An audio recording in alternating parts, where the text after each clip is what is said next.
किसी ने क्या शानदार बात कही है कि अगर बुराई ढूंढने का शौक है तो शुरुआत खुद से कीजिए, दूसरे से नहीं।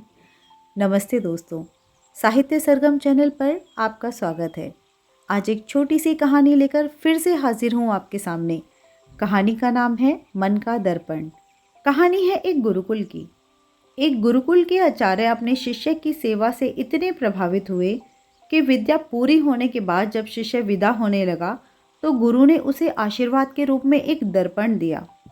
वह साधारण दर्पण नहीं था। उस दिव्य दर्पण में किसी भी व्यक्ति के मन के भाव को दर्शाने की क्षमता थी। शिष्य गुरु के इस आशीर्वाद से इतना प्रसन्न था कि उसने सोचा कि चलने से पहले क्यों ना दर्पण की क्षमता की जांच कर ली जाए। परीक्षा लेने की उत्सुकता में उसने दर्पण का मुंह सबसे पहले गुरुजी के सामने कर दिया। शिष्य को तो मानो सदमा लग गया। दर्पण यह दर्शा रहा था कि गुरुजी के हृदय में मोह, अहंकार, क्रोध आदि दुर्गुण स्पष्ट नजर आ रहे हैं।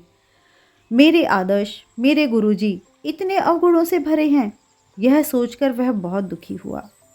दुखी मन से वह दर्पण लेकर गुरुकुल से रवाना हो गया। लेकिन रास्ते भर मन में एक ही बात चलती रही।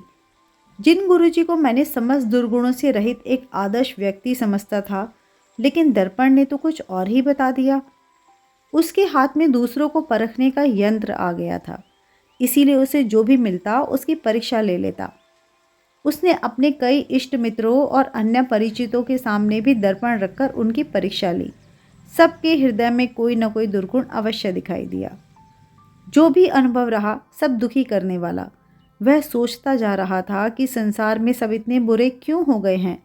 सब दोहरी मानसिकता वाले लोग हैं। जो दिखते हैं दरअसल वे हैं नहीं। इन्हीं निराशा भरे विचारों में डूबा दुखी मन से वह किसी तरह घर पहुंच गया। घर पहुंचकर उसे अपने माता पिता का ध्यान आया। उसके पिता की तो समाज में बड़ी प्रतिष्ठा है और उसकी माता को तो लोग साक्षात देवतुल्य ही कहते हैं।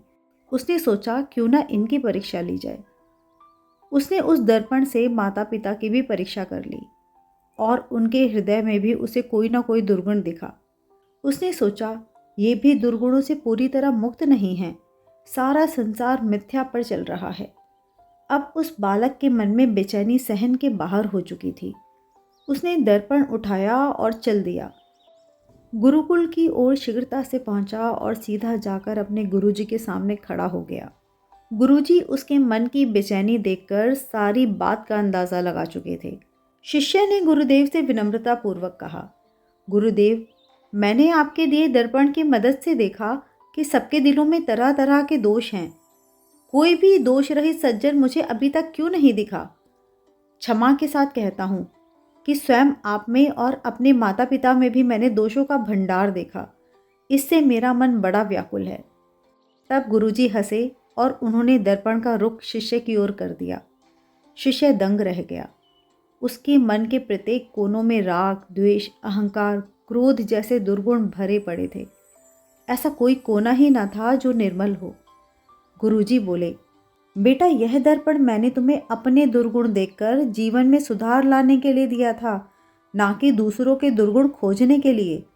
जितना समय तुमने दूसरों के दुर्गुण देखने में लगाया, उतना समय यदि तुमने स्वयं को सुधारने में लगाया होता तो अब तक तुम्हारा व्यक्तित्व बदल चुका होता।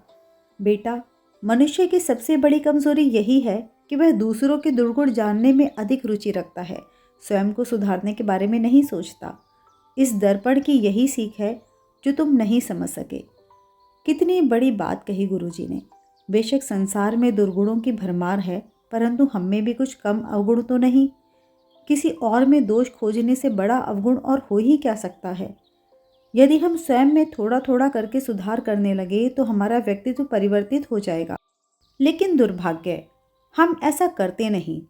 कारण सबसे कठिन कार्य तो यही है कि स्वयं की कमी को परखना और उसे स्वीकार करना। दोस्तों, दूसरे व्यक्तियों में सुधार करने से पहले हमें अपने सुधार की बात पहले सोचनी होगी और दूसरों से मधुर व्यवहार की अपेक्षा रखने से पूर्व हमें स्वयं अपने व्यवहार को मधुर रखना होगा।